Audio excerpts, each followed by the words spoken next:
Very good morning, India. Welcome to News This Week on Spirits TV.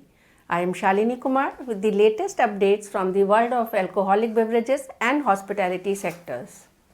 Let's have a look at what is happening in the alcobev sector in India and abroad. UP government has been working relentlessly to attract more investment in the alcobev sector. Under its sustained efforts to bring more units in the state, the UP government has granted license to 3 new breweries. Brew Alcobev Private Limited will set up a brewery in Sambhal with an investment of 150.30 crore rupees.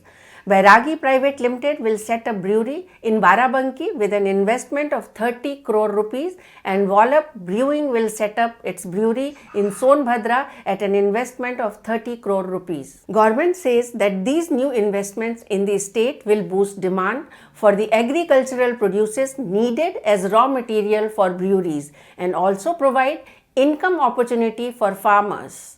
Such investment will also attract ancillary industry such as packaging and will ensure significant employment opportunities for youths with different skill sets. Delhi government is serious about providing a good experience for the liquor shoppers. As per the new guidelines issued by the Delhi government, swanky liquor outlets in Delhi will be allowed to start operations under the new excise policy from mid-November. These luxurious liquor vends can place orders for procurement of alcohol in Delhi from 11th November 2021. The guidelines clarify that liquor vends operating in Delhi under the old policy regime will not be able to procure liquor after 7th November, as they have to wrap up their business by 16th November and make way for the new allottees.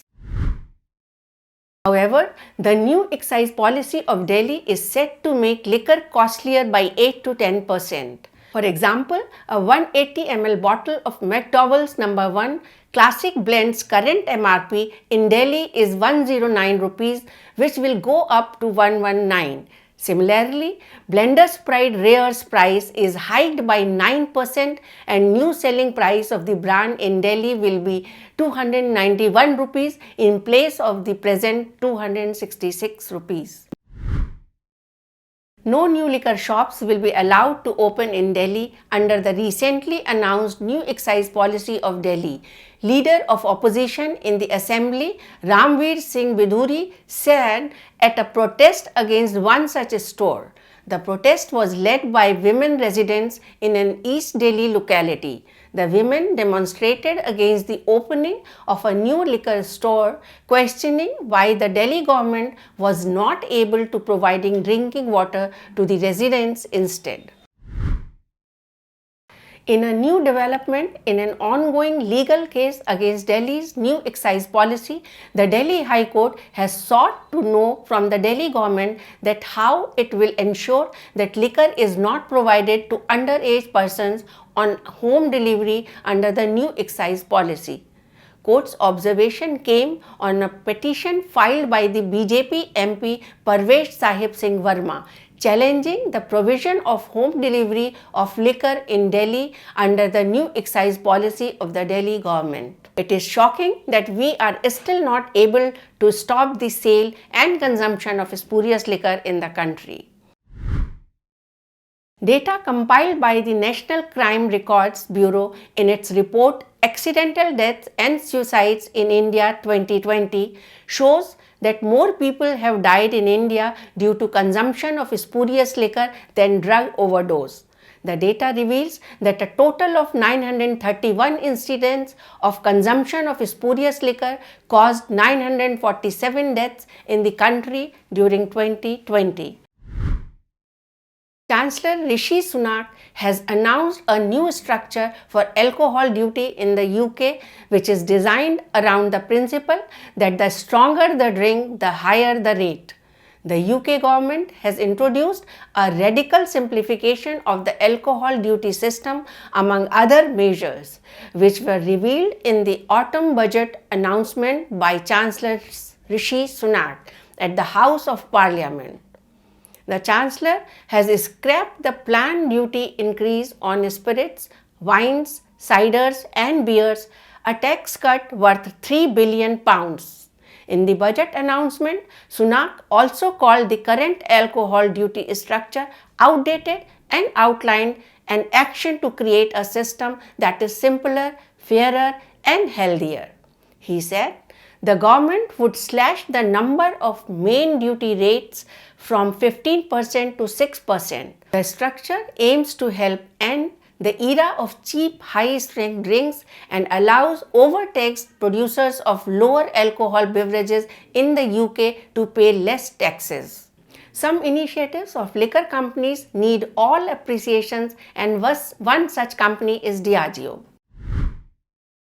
Diageo's 11 Scotch distilleries on the River Spey have been recognized as the first whisky making facilities in the world to receive the International Water Stewardship Standard certification. The Scotland-based Alliance for Water Stewardship awarded the water management certification to the Diageo Spey Catchment Group, which includes about a dozen distilleries including Cragganmore, Dalwhinnie, Dufftown, Glen Spey, Knockando and Cardew, etc. to receive the certification, which is granted based on social, cultural and environmental criteria.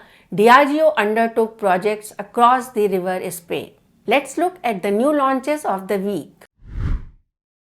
AB InBev India has announced the launch of Budweiser Beats, marking its debut in the non-alcoholic energy drink category. Budweiser Beat is now available on India's Amazon, Grofers, Big Basket, Swiggy, Instamart and leading modern retail and department stores across the country at 90 rupees for a 250 ml can.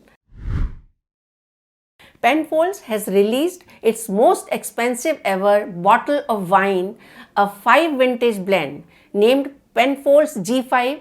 The red wine is a blend of 5 vintages of Penfolds Grenache stretching back to 2010. Only 2,200 bottles of Penfolds G5 will be made available globally, and a 750 ml bottle will retail for $3,500 US. The House of Suntory announces the release of a specially designed limited edition bottle of Hibiki Japanese Harmony. Hibiki Japanese Harmony is a meticulous blend of the finest selection of malt and grain whiskies from the House of Suntory, Whiskies Yamazaki, Hakushu and Cheetah distilleries. This delicate blend creates an openness, unfolding a full orchestra of flavors and aromas. This limited edition bottle will be available in select global markets including the United States from this month. Viticultural leftovers have been hailed for having some big nutritional benefits linked to gut health according to a new scientific study. Researchers from Cornell University have found that mashed leftover pulp from red grapes contains beneficial molecular compounds that can have a healthy effect on the human intestines and stomach. Now, I bring some interesting stories to you from across the world. Fine spirits producer Mason Ferrand has opened the world's first floating aging cellar, Barge 166, on the banks of the Seine. The vessel will house premium rum, whiskey and cognac. A 73-year-old river barge is the new home to around 1,500 barrels of fine spirits bobbing on France's most famous river. The vessel, located on the river bank of the town of Issy-les-Moulineaux, is the culmination of 2 years of research and development by the cognac-based fine spirits producer Mason Ferrand. Old wine is a valuable asset and many people and institutions stock and preserve it. Recently in Spain, a couple stole extremely expensive bottles of wine from an upscale hotel and restaurant complex in southwestern Spain. Hotel is more famous for its collection of costly wines. Around 45 bottles of wine has stolen from the hotel. Some of these bottles were of the 19th century, but one of the bottles was so costly that the hotel had to face heavy losses following the theft. The wine, named Chateau de Quem of 1806, cost was worth 5,37,000 US dollars. Amit Kumar Thakur has been appointed as General Manager of Pilibhit House IHCL Selections.